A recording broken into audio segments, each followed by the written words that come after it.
जब मनुष्य जीवन में दुखों, इच्छाओं और भटकाओं से थक जाता है, तब वह उस आंतरिक शांति की खोज करता है जहाँ कोई संघर्ष नहीं होता।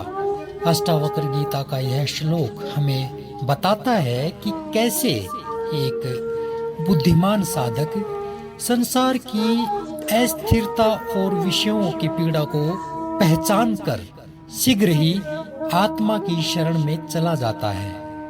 यह श्लोक एक ऐसी मनोस्थिति को दर्शाता है जहां साधक एकाग्रता और ध्यान से आत्मबोध की ओर प्रवृत्त होता है। यह अष्टावक्र गीता का 18वें प्रकरण में 45वां श्लोक है।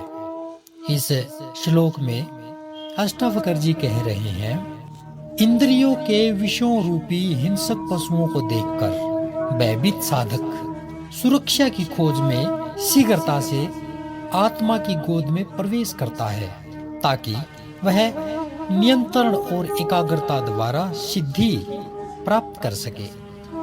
क्या कहना चाहते हैं अष्टावक्र जी इस सूत्र के माध्यम से? आइए समझें इसे। देखिए, जिस प्रकार जंगल में एक हिरण जब किसी हिंसक जानवर को सामने देखता है तो वह भय और जीवन रक्षा की भावना से तुरंत किसी सुरक्षित स्थान की ओर भागता है, उसी प्रकार एक जागरूक व्यक्ति जब संसार के विषयों की जकड़न और उसमें छुपे हुए संकटों को पहचानता है तो उसका हृदय कांप उठता है। वह जान जाता है कि ये विषय चाहे क्षणिक सुख दें, लेकिन अंततः वे ही दुख का कारण बनते हैं।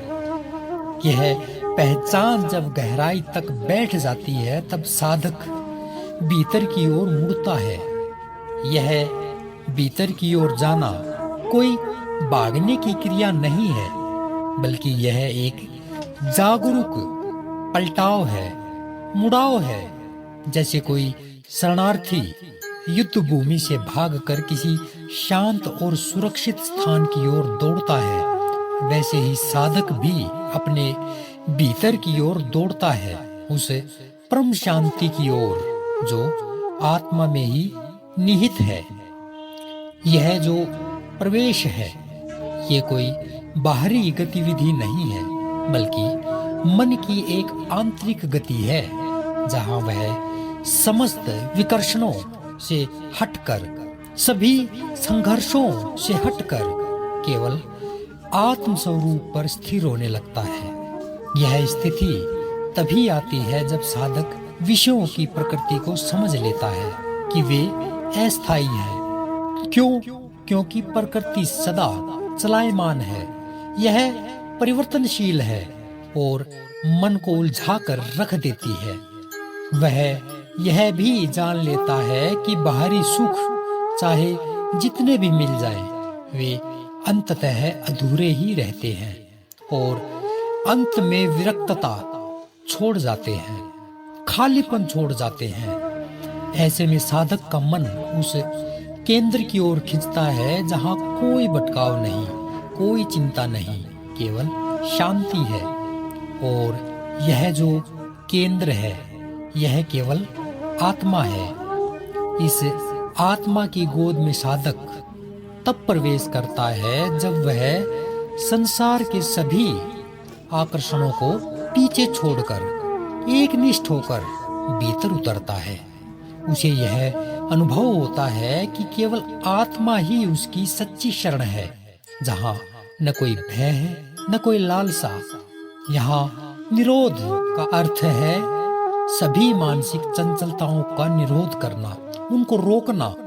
मन जिन भी विषयों को पकड़ता है, उनको विवेकपूर्ण दृष्टि से देख लेना, समझ लेना कि जितने भी ये विषय हैं, ये अस्थिर हैं, ये स्थायी नहीं है, ये बदलते रहते हैं। और जो चीज बदलती रहती है वह सत्य नहीं हो सकती। इसलिए साधक जानता है कि बिना मन को नियंत्रित किए सच्ची अनुभूति नहीं हो सकती। इसलिए वह ध्यान और एकाग्रता की शरण में जाता है ताकि वह शुद्ध रूप से केवल अपने भीतर के सत्य को देख सके और यही उसकी सिद्धि का मार्ग बनता है। अंततः यह श्लोक हमें सिखाता है कि जब तक हम विषयों में सुख खोजते रहेंगे तब तक हम बाहरी दुनिया के भटकाव में उलझे रहेंगे, लेकिन जब यह स्पष्ट हो जाए कि बाहरी विषय केवल भ्रम है और स्थायी शांति आत्मा में ही है, तब ही भीतर की यात्रा प्रारंभ होती है। यही यात्रा आत्मशरण की है, एकाग्रता की है, जहाँ साधक स्वयं में विश्राम पाता है और वहीं से उसके जीवन की सच्ची मुक्ति शुरू होती है। इन्हीं सभी बातों के साथ अगले नए सूत्र में कल फिर मिलेंगे। तब तक के लिए नमस्कार।